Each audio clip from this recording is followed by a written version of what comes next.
नमस्कार, मैं चंदन कुमार और आप देख रहे हैं अंगवानी। जहां बिहार में शिक्षा व्यवस्था को लेकर रोज चर्चा, माहौल गर्म रहता है। रोज नए-नए फरमान आते हैं पटना से और उसको लेके शिक्षकों में जो ऊहापोह का माहौल रहता है। हम आपको समझाने की कोशिश करते हैं कि ये जो नई व्यवस्था लागू की जा रही है, जिसको लेकर शिक्षकों में असंतोष तो है ही, क्या ऐसी व्यवस्था और भी कहीं है? अगर हम इसकी तुलना करें भी तो किससे करें? मान लीजिए दिल्ली जो राष्ट्रीय राजधानी है, जहाँ के शिक्षा व्यवस्था के बारे में लोग बाहर से और मानी जाती है कि जो सरकार है वहाँ पे उन्होंने शिक्षा में अच्छा बदलाव लाया और लोग जो है सरकारी मतलब प्राइवेट स्कूल्स को वहाँ कम्पीट करते हैं वहाँ के सरकारी स्कूल। तो इसी पर चर्चा करने के लिए ताकि हमारे जो पाठक साहब बार-बार कहते हैं कि आप अगर शिक्षक हैं और राज्यकर्मी का दर्जा है आपको, तो आपको 8 से 9 घंटे का काम करना पड़ेगा और इस तरह से एक शिक्षक की ज़िंदगी जो सुबह मतलब आप समझ लीजिए जो हम आपको पहले बता 6 से लेके रात के 9 तक चली जाती है। तो ऐसे में क्या ये अच्छा माहौल बन पाएगा? तो इसी में हम एक तुलनात्मक चर्चा करेंगे। हम दिल्ली शिक्षक संघ जो दिल्ली में जो सरकारी स्कूल हैं, उसके शिक्षक संघ के सचिव हैं अजय वीर यादव जी। अजय जी स्वागत है आपका अंगवानी पर। जी, नमस्कार चंदन जी।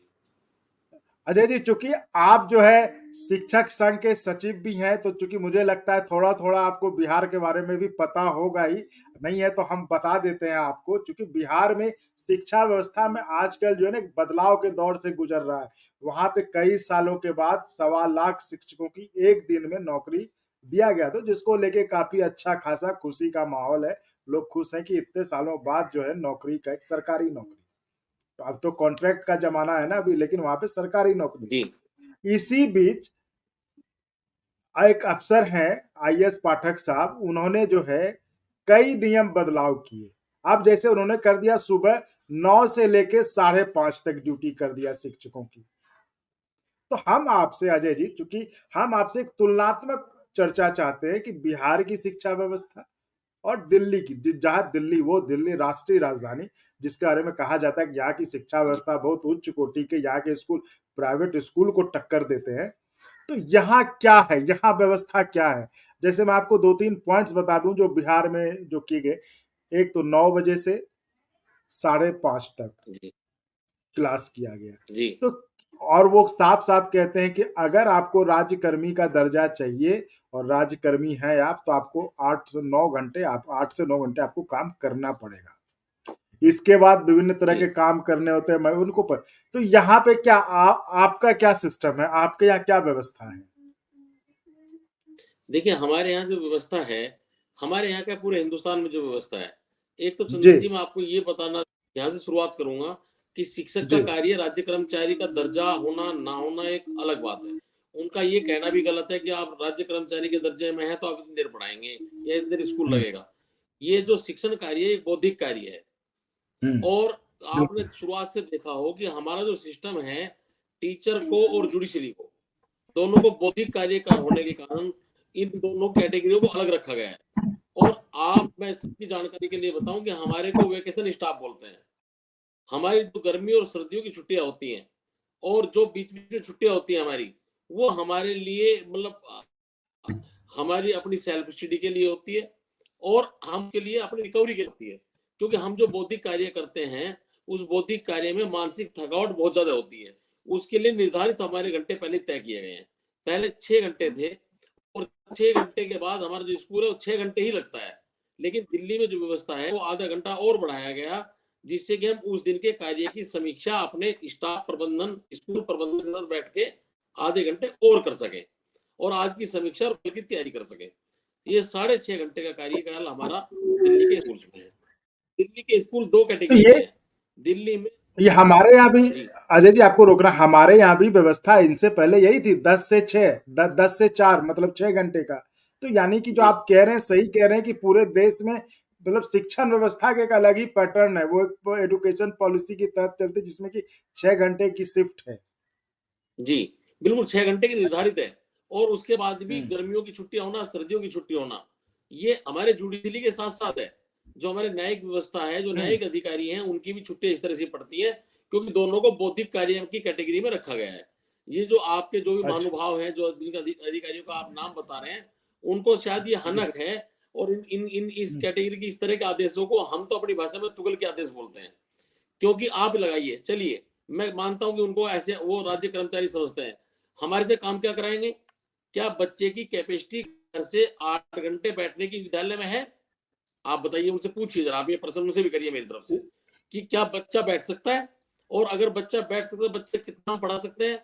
बच्चे की अगर पूरे दिन की स्टडी भी हमारे 6ठी क्लास 7वीं क्लास और मतलब अगर माध्यमिक स्तर के बच्चे की अगर पूरे दिन में भी 24 घंटे में 8 घंटे वो बच्चा पढ़ ले तो भी उसके लिए बहुत पर्याप्त होता है, अत्यधिक होता है। तो क्या वो स्कूल में पढ़ेगा या घर पे जाकर होमवर्क करेगा? क्या उसको ब्रेक चाहिए, नहीं चाहिए? ये सारी बात सोचने की है। इसके बारे में मैं आदरणीय पाठक साहब के लिए तो एक ही बात कहूंगा कि अगर वहां नई व्यवस्था आ रही है बिहार में तो उनको हटा दिया जाए और उनकी किसी वीसी जो वाइस चांसलर से होते हैं ना यूनिवर्सिटी में, मेरा कहने का मतलब एकेडमिक कैडर के आदमी को लाया जाए, जो आईएएस कैडर के हैं, ये और पॉलिसियां बनाते रहे और कहीं हंटर चलाते रहे और कहीं कोड़े बरसाते रहे। ये शिक्षकों पे उनको ऐसा करना शिक्षा व्यवस्था को शर्म आ जाएगी आने वाले टाइम में, अगर वो इस तरह का लागू कर भी देते हैं तो। रही बात राज्य कर्मचारी की, अरे भाई हम गवर्नमेंट सर्वेंट तो है ही ना, हम गवर्नमेंट सर्वेंट भी नहीं कहते अपने आप को, हमारा जो वर्क है वो अलग कैटेगरी का है सर। आप उनसे पाठक साहब से कहिए कि आप एक बार 45 मिनट का पीरियड लेके दिखाएं और लगातार 3 पीरियड लेके दिखाएं। आप सैकड़ों फाइलें तो कर सकते हैं लेकिन आप 3 पीरियड लगातार नहीं ले सकते। इसलिए हमारे जो पासांक हैं, जो हमारे पीरियड्स हैं स्कूलों में, वो भी ब्रेक के बाद दिए जाते हैं। एक ब्रेक के बाद मेंटल फटीग इतनी होती है कि उसके बाद ना बच्चे उसमें होते हैं ना पढ़ाने के उसमें होता है। इसीलिए पीरियड क्यों बढ़ाए गए हैं कि अभी मैथ्स के बाद एक स्पोर्ट्स पीरियड आ जाए, स्पोर्ट्स के बाद साइंस का आ जाए, इससे रिलैक्स भी होते रहे और वो पढ़ते भी रहे। उसके लिए भी से ब्रेक दिया जाता है, रिक्रेशन के लिए दिया जाता है, थोड़ा सा रुचि चेंज करने के लिए दिया जाता है। तो उनका ये अगर इस तरह का कहना है तो तुगल के आदेश है और इसकी मैं निंदा करता हूँ कि हमारे शिक्षक, ठीक है भर्ती किया तो आपने कोई कोल्लू के बैल थोड़ा भर्ती किए, टीचर भर्ती किए कि आप उनको जोतना शुरू कर देंगे, आपको 8 घंटे काम करना पड़ेगा, ये बिल्कुल भी न्याय संगत नहीं है। जी अजय जी, और आपकी बातें सुनकर मतलब मुझे बहुत अच्छा लगा और मैं तो चाहता था कि आपके जैसे जो शिक्षक संघ के नेता हैं सचिव हैं ये अभी बिहार में होते, क्योंकि वहां जो शिक्षक संघ के नेता है वो तो चुप बैठे पड़े हैं, क्योंकि उनको नौकरी करनी है। कोई भी कुछ करता है उनको सस्पेंशन का आदेश हो जाता है, उनकी नौकरी चली जाती है। तो शिक्षक संघ के नेता भी चुप बैठे हैं, ये हालत है। तो आप जो बता रहे हैं हमें, जो अभी हमारे व्यूवर्स जो सुन रहे होंगे उनको भी लग रहा होगा कि काश अजय वीर सिंह जैसे लोग हमारे यहाँ भी नेता होते। जी मैं आपकी बात को और आगे बढ़ाते हुए अपनी बात को जस्टिफाई करने के लिए और बताता हूँ आपको मैं। जी देखिए, जी ये जो मेंटल वर्क मैंने बताया कि बौद्धिक वर्क कार्य है, अगर हमारा मन पढ़ाई में नहीं है, हम किसी तरह से आज मान लीजिए आदमी की अपनी जीवन है, जीवन में अगर कोई तनाव है तो तनाव में भी टीचर नहीं पढ़ा सकता। वो जब तक उसका प्रफुल्लित नहीं होगा, हैप्पीनेस कैरिकुलम स्टार्ट है, अगर वो हैप्पीनेस अगर उसके अंदर नहीं होगी तो बच्चों को वो उत्साह के साथ नहीं पढ़ा सकता। ये ऐसा कार्य नहीं है कि आपको इतने तस्वीर ढोके वहां पे डालनी है। ये और फिर दूसरी बात, इसको राज्य कर्मचारी नामान के गुरु भी बोला जाता है, शिक्षक को गुरु बोला जाता है। और जब तक जिस अधिकारी ने, जिस व्यवस्था ने गुरु की परंपरा को तोड़ा तो उसने गुरु और शिष्य के नाते को भी खंडित किया, और गुरु और शिष्य के नाते के बिना शिक्षा ग्रहण नहीं की जा सकती। आप गुरुकुल पद्धति से देखते आइए, वहां 24 घंटे का गुरुकुल भी चलता था, लेकिन 24 घंटे ये तो नहीं कि पुस्तक हाथ में लेके रहते थे, या गुरु अगर मान लो टीचर का काम खत्म हो गया तो उसको गलियों में किसी और मलबा उठवाने के लिए भेज दिया जाएगा, ऐसा कतई नहीं था। अगर उन्होंने ऐसा कहा है तो उसकी मैं निंदा करता हूं, और मैं ये कहता हूं कि अगर वो इस तरह का लागू करते हैं, और हमारे बिहार के शिक्षक वैसे बहुत बहादुर हैं और बड़े ही, मतलब मैं उनको ये नहीं मानता, क्योंकि दिल्ली में भी एक भारी संख्या हमारे बिहार के शिक्षकों की है, और जिनको मैं कहता हूं कि बाई बर्थ टैलेंट बिहार में है। मैं आपके लिए भी इसी बात को कहता हूं कि हमारे बिहार और उत्तर प्रदेश में तो बाई बर्थ टैलेंट भगवान ने फालतू दिया है। तो मैं, अगर उनको इस तरह की कोई नौकरी का खतरा होगा तो उनकी बात को मैं भी दिल्ली में उठाऊंगा, अगर ये बात आगे बढ़ती है तो। और मेरा तो यही आप मैं सजेशन देता हूँ, मैं मतलब बिहार की सरकार को सजेशन देता हूं कि अगर बिहार की व्यवस्था को अच्छा करना है तो आप ब्यूरोक्रेट्स को हटा के एकेडमिक कैटेगरी से किसी अधिकारी को नियुक्त करें।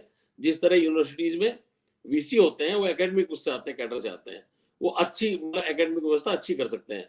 ब्यूरोक्रेट्स का देखिए अलग अलग टारगेट बदलता रहता है।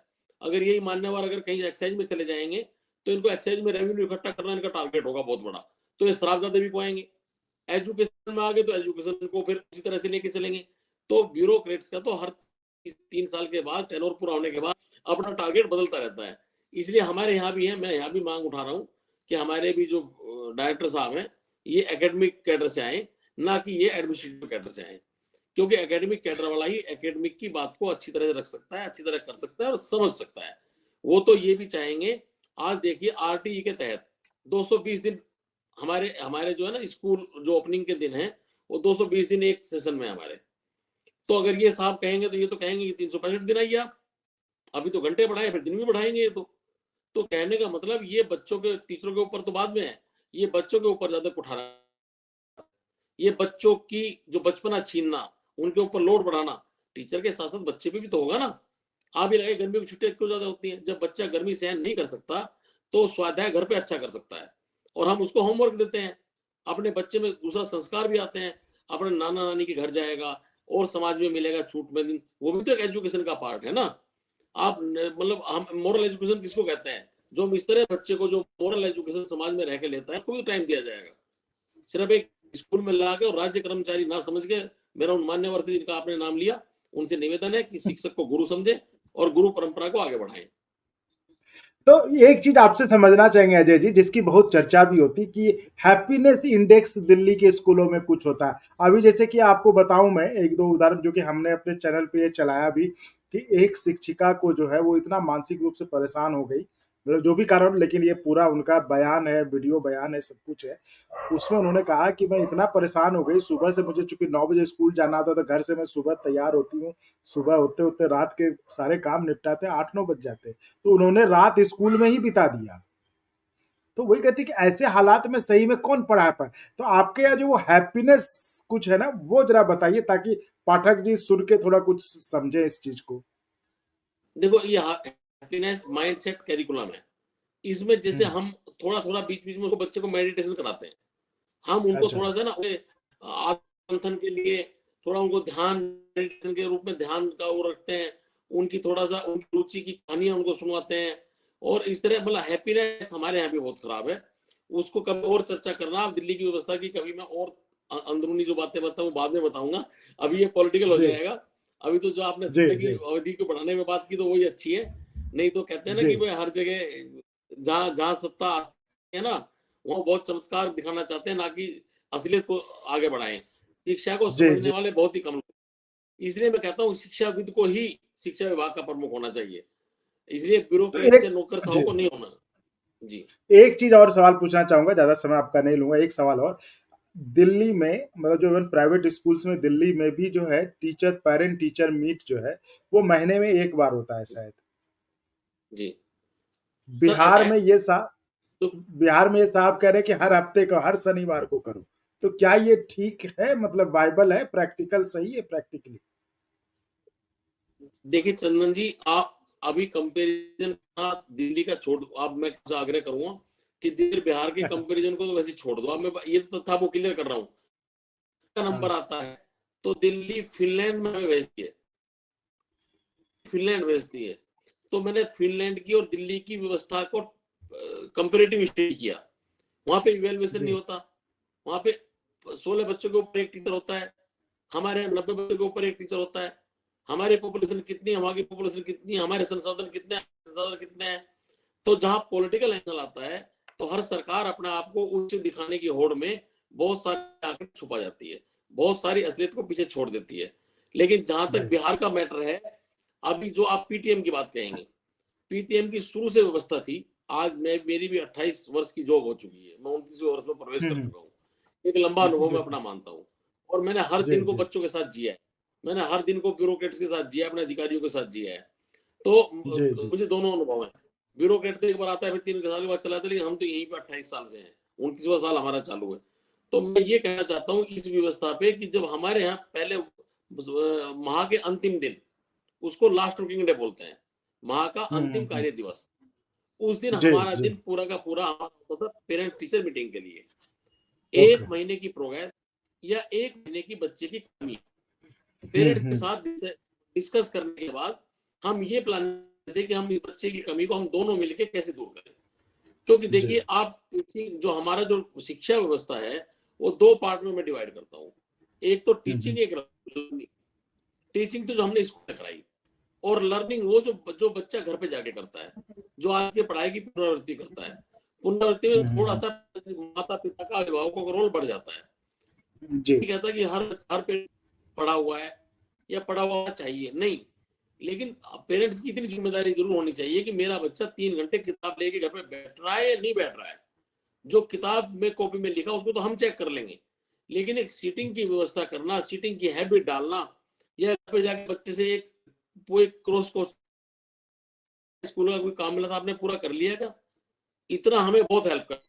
अगर वही हेल्प देखते हैं कि पेरेंट्स का क्या रोल इस महीने में रहा, कहीं पेरेंट की नेग्लिजेंसी तो नहीं है, कहीं बच्चे के रुचि में तो कहीं नहीं है, इन बातों को डिस्कस करने के लिए महीने के अंतिम हम पीटीएम के रूप में रखते थे, और उसी से हम बच्चे की प्रोग्रेस को एनालिसिस करते थे।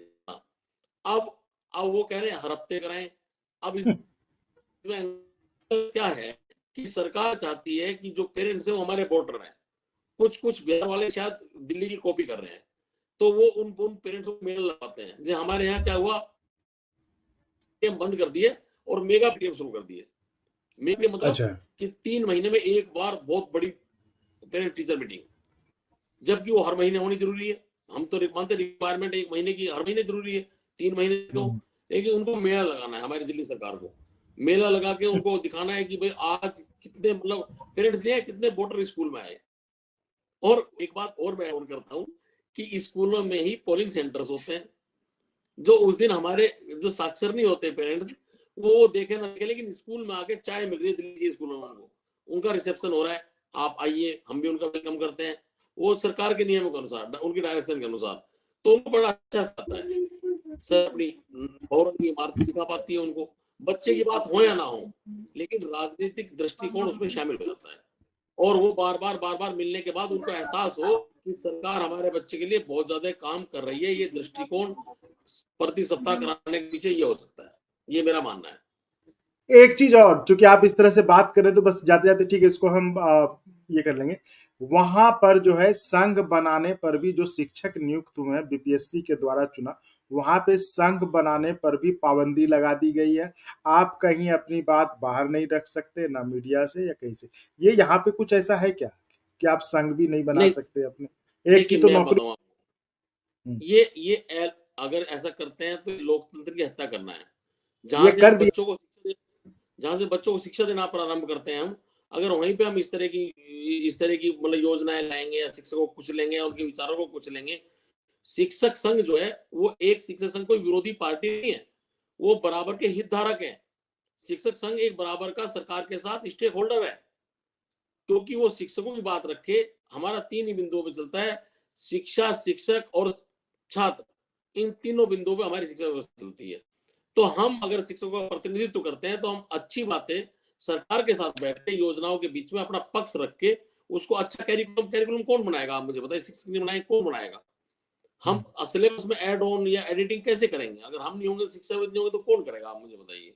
अगर स्कूल में कोई परेशानी है उसको अगर स्वतंत्रता से कहने का अधिकार छीन लिया जाएगा तो कैसे कहेंगे, कैसे बात जाएगी वहां तक, उन त्रुटियों का सुधार कैसे होगा? आप ये मान के रखिए, अगर आपको इकट्ठा चलाना है, ये एजेंडा सिर्फ एक पॉलिटिकल एजेंडा चलाना है स्कूलों के माध्यम से, तो आप कुछ भी करते रहिए। और रही बात ये, मैं तो अपने आप को जब से नौकरी लगे, हम गवर्नमेंट सर्वेंट भी टीचरों को कहलवाना पसंद नहीं करता। हम तो यूनियन पब्लिक सर्विस एम्प्लॉय कह सकते हैं अपने आप को, और एम्प्लॉय से पहले गुरु का दर्जा दिया जाए, जो गुरु का दर्जा है भी, मांगने से भीख नहीं है ये। अगर बच्चे को आप घर में संस्कार दे के नहीं भेजेंगे कि आप अपने टीचर की बात मानिए बेटा, अपने टीचर ने क्या पढ़ाया, आप टीचर का सम्मान अगर अभिभावक नहीं करेगा, सरकार नहीं करेगी, उसकी दुर्दशा करेगी, या सरकार मैसेज देना चाहेगी समाज में कि शिक्षक निकम्मे हैं, बेईमान है या कुछ भी है, तो उसका बच्चा भी अच्छे से नहीं पढ़ सकता। शिक्षक के स्वाभिमान को ठेस पहुंचाना समाज में गिरावट लाने के लिए एक मूल मंत्र है। अगर ऐसा किया गया तो समाज छिन्न भिन्न हो जाएगा, समाज में संस्कार खत्म हो जाएंगे, हमारे भारत की जो पहचान थी वो मिट्टी में मिल जाएगी। इस तरह का दुस्साहस कोई ना करे, ये मेरी उन सबको सलाह है। तो बहुत बहुत धन्यवाद अजय वीर जी। इसी के साथ हम अपनी चर्चा की चर्चा को खत्म करना चाहेंगे। आप उम्मीद है पाठक साहब इस चर्चा को सुनेंगे। वहां पर चूंकि आपने तो सारे शिक्षक संघ को बैन कर दिया है, शिक्षक संघ के नेता डर से आवाज नहीं उठाते, तो ये तो हमारा मकसद, ये हमारा पाठक मकसद साहब तो को भी था अगर एक मेरे तुलना। पाठक साहब का नंबर हो तो उनके भी कुछ अपना भेज दूंगा, अपने विचार वो भी मैं उनको भी मैं आमंत्रित करता हूँ। अगर कहीं त्रुटि है तो हम और वो मिलकर सुधार करेंगे, शिक्षकों का सम्मान करें, शिक्षक संघ की मान्यता को बहाल रखें, तो उनको बहुत अच्छे हेल्प मिलेगी। हम तो उनके बराबर के स्टेक होल्डर हैं, ये समझ के अपनी जो भी उन्होंने निर्धारित किया उसमें थोड़ा चेंज लाएं। ये मेरी उनसे रिक्वेस्ट है, आग्रह है मेरा। आपको मैं ये दावे के साथ कह रहा हूं कि अभी जो सुन रहे होंगे ये व्यूवर्स, वो आपको कहेंगे कि काश आपके जैसे नेता बिहार शिक्षक संघ में आए ताकि वो कुछ नहीं आवाज देखिए, उठाए। जी। ऐसा है, हमारे लिए कोई ऐसी परिसीमन नहीं है। भारत का ये हाँ। एक प्रदेश बिहार भी है। अगर मुझे आवश्यकता पड़ी तो वहाँ भी जाएँगे और बिहार के शिक्षक दल को यहाँ से लेके जाएँगे। जो बिहार के हाँ। शिक्षक साथी दिल्ली में जो एजुकेट कर रहे हैं लोगों को, उनसे मैं ये चर्चा करूँगा अगर ये बात मुद्दा आगे बढ़ता है तो। और हम अगर जी। ज़रूरत पड़ी तो हम सरकार को भी पत्र लिखेंगे। ऐसा बात नहीं है कि अगर कहीं भी हैं, हम देखो शिक्षा व्यवस्था से जुड़े हुए हैं, हम भी शिक्षक हैं और हम ज़िम्मेदारी अपने देश की लिए हुए हैं। अपने देश को हम दोबारा सोने की चिड़िया बनाएँगे और ये हमारी ड्यूटी भी है, तो उसमें अगर कहीं कोई कमियां खामियां रहेंगी तो उनको उठाना हमारा दायित्व भी बनता है। ये थी हमारी बातचीत दिल्ली शिक्षक संघ के सचिव अजय वीर यादव जी से। हमारी कोशिश ये थी कि तुलनात्मक ढंग से चर्चा करना कि बिहार की शिक्षा व्यवस्था में जो कुछ इतना बदलाव चल रहा है और दिल्ली की व्यवस्था जिसको मानी जाती है कि अच्छी व्यवस्था, वो प्राइवेट स्कूलों को टक्कर देने वाली है और जिसकी तारीफ भी हर जगह की जाती है। तो दिल्ली और बिहार में जो बदलाव आ रहे हैं, क्या वो दिल्ली से भी बेहतर है? इसी पर चर्चा थी। लेकिन इसके बीच जो कि हमारे यहाँ शिक्षक संघ पर बैन है वहां के नेता, तो उम्मीद है पाठक साहब भी जो है अजय वीर जी को बिहार के शिक्षक संघ के नेता के रूप में मानते हुए इनकी बात सुनेंगे, जो इन्होंने सलाह दिए हैं वो सुनेंगे और कुछ कार्रवाई करेंगे जिससे कि शिक्षा व्यवस्था में सुधार। और जो महत्वपूर्ण बात अजय वीर जी ने कही कि शिक्षा विभाग में आईएएस अफसर के बजाय जो एकेडमिशियन है, जो समझता है कि बौद्धिक कार्य क्या होता है, ये कोई हंटर वाला काम नहीं कि हंटर से हका दिए जानवर को, तो उस एकेडमिशियन को दिया जाए ये काम, तो वो ज्यादा बेहतर होगा। बहुत बहुत धन्यवाद अजय वीर जी। और अगर आपको अच्छा लगा तो एक बार और आपको मैं कहना चाहूंगा कि आप इसको प्लीज सब्सक्राइब और शेयर करते रहें ताकि हमारा भी मनोबल और सपोर्ट बना रहे।